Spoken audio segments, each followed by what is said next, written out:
Imaginons rencontrer des personnages historiques tels que Jules Ferry, Maria Montessori, Churchill ou George Orwell. Grâce à ChatGPT, ce rêve devient réalité. Découvrons ensemble comment poser des questions précises pour obtenir des réponses riches et passionnantes, un peu comme un journaliste. Comme un journaliste, si vous posez une question trop généraliste, la réponse sera ennuyante. Si votre question est trop facile, la réponse sera évidente.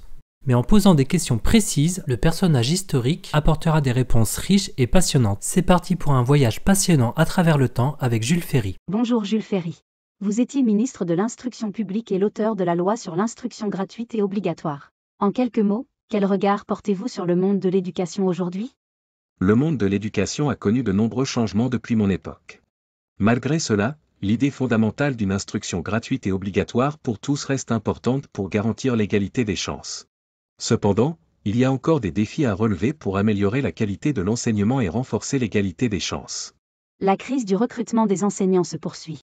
Quelles mesures sont nécessaires pour résoudre cette crise du recrutement ?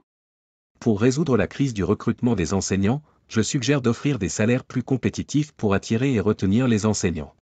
Lorsque vous étiez ministre, vous avez introduit l'enseignement de la langue française, qui faisait la part belle à l'étude des grands auteurs français. Que feriez-vous aujourd'hui pour l'enseignement du français ?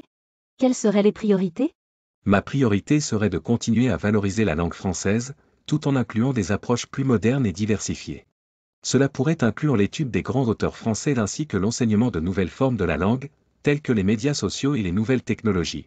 L'objectif serait de préparer les élèves à utiliser la langue française de manière efficace dans un monde en constante évolution. Lorsque vous étiez ministre, vous avez refusé la mixité, filles-garçons, à l'école. Pourquoi l'avoir refusé à l'époque ? À l'époque, la mixité à l'école était considérée comme inappropriée. Les idées sexistes et conservatrices étaient largement répandues.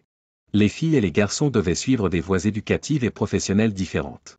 Il était considéré que les filles devaient se concentrer sur les tâches domestiques et les soins aux enfants, tandis que les garçons devaient se préparer pour des carrières plus ambitieuses.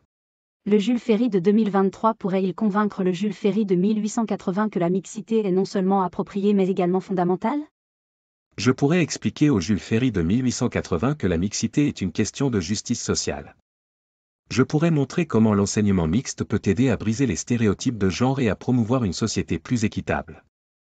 Je pourrais démontrer comment la mixité peut améliorer les performances des élèves en encourageant la diversité des perspectives et en favorisant une meilleure compréhension.